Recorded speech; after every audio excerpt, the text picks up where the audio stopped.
And we come to the episode titled The Battle, which was episode number 9 of the Next Generation series.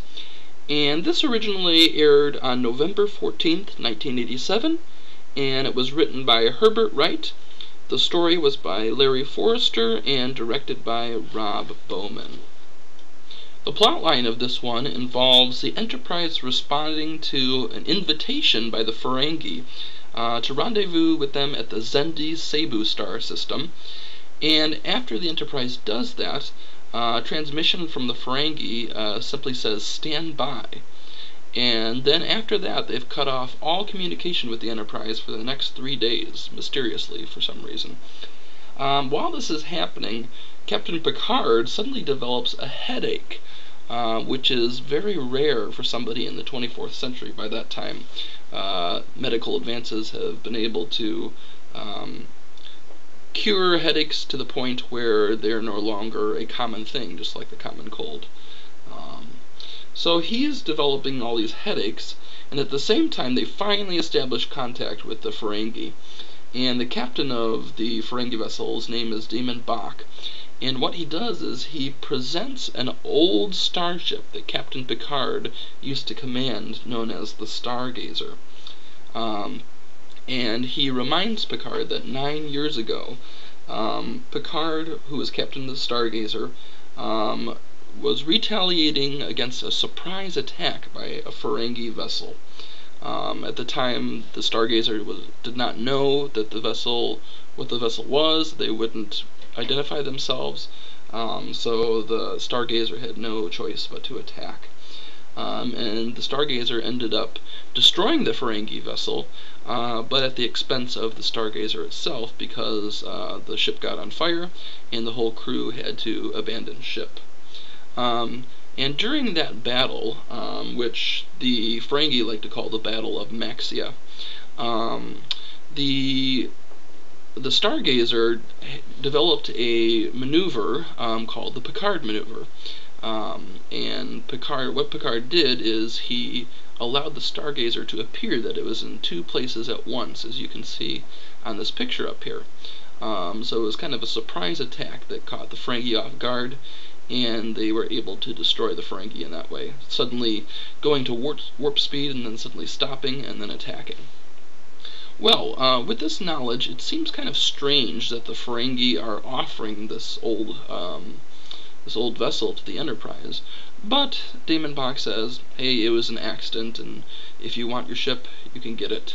And it's really strange because usually the Ferengi want some kind of a deal if they're giving some goods. Remember, Ferengi are all about profit here, and for some reason, they're not asking for anything in return. Now the Enterprise crew is very suspicious of this, but they do take up Damon Bach's offer, and the crew beams over to the Stargazer, and it does look very beat up and damaged as they suspected. And then at the same time, Picard's headaches are getting worse and worse, and he just can't figure out what's going on. So Picard eventually goes back to the Enterprise, and Dr. Crusher has him resting in bed and trying to make him as comfortable as possible. And then we find out that Damon Bach is actually the source of Picard's headaches.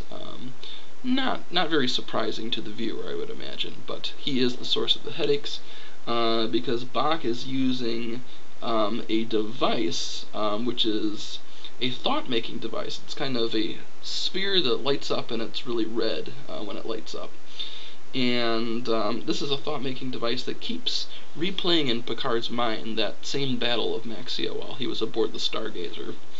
And it gets so bad, because Bach really turns up the device, that Picard beams himself back over to the Stargazer, and moves the Stargazer out of the range of the Enterprise, and he's so deluded that he thinks that the Enterprise is actually that Ferengi vessel during the Battle of Maxia.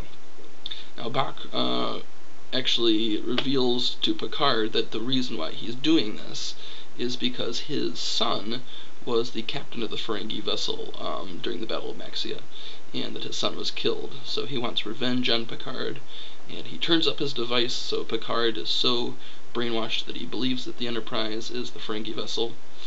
And while this is going on, the Enterprise crew discovers what's going on and that the Ferengi are behind this, and they discover the silver orb that is actually in Captain Picard's quarters. So they present that to the first officer of the Ferengi vessel, who doesn't seem to realize that Damon Bach is behind this. So the first officer actually relieves Damon Bach of command, and then what the Enterprise has to do is to convince Picard to destroy the orb that is right next to him on the Stargazer. So Picard is just about to do the Picard maneuver, and Riker orders Data to develop really fast a counter-maneuver to the Picard maneuver. So what Data does is he uses the tractor beam to keep the Stargazer in position when it warps right next to the Enterprise. So that suspends the Stargazer, and Riker talks Picard down from his delusion of what's going on, and convinces Picard to destroy the orb with his phaser. And that is basically the plot line of the battle. Now, a couple things I'd like to note with this episode too.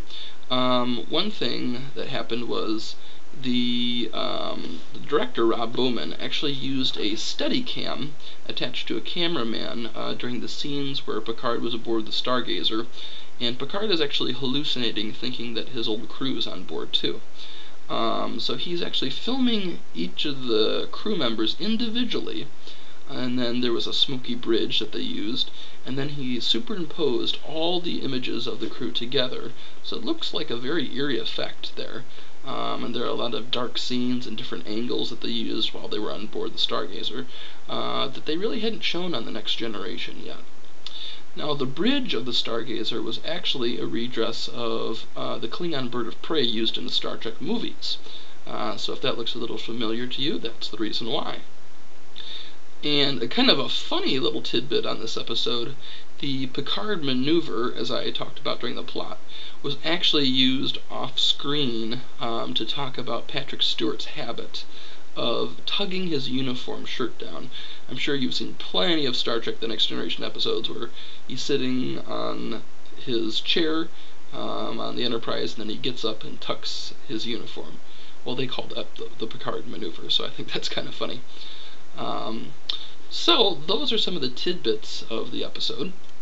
As far as the reception that the episode got, most people, including the writer Maurice Hurley, felt like that this episode succeeded on the level that Patrick Stewart did a really good job in this episode, just delivering the performance of, being under pressure, getting the headache, and dealing with that conflict with Damon Bach.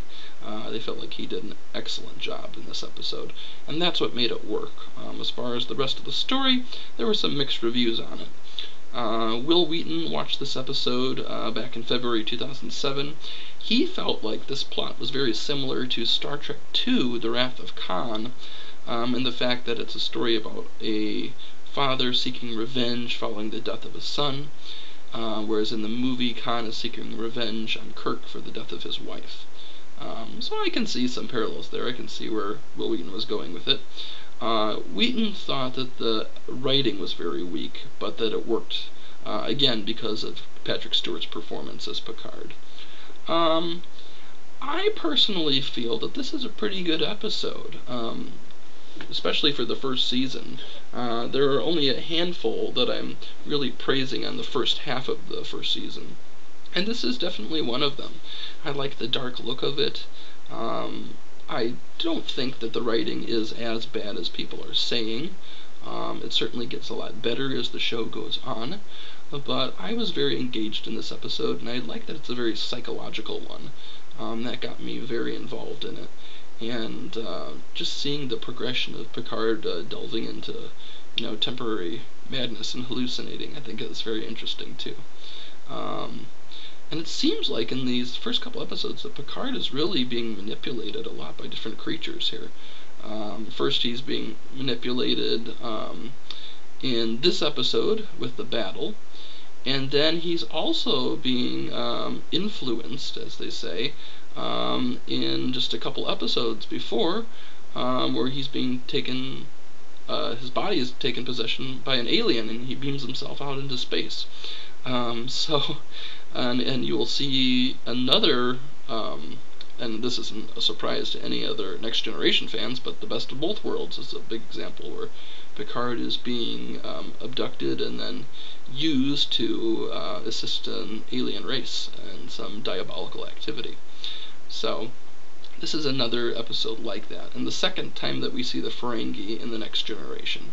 At this point, the producer Rick Berman still wasn't convinced that the Ferengi were a great villain.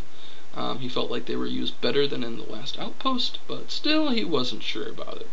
But of course we go on to see that the Ferengi are used quite a bit on Star Trek from here on out. Okay, so that is the episode The Battle.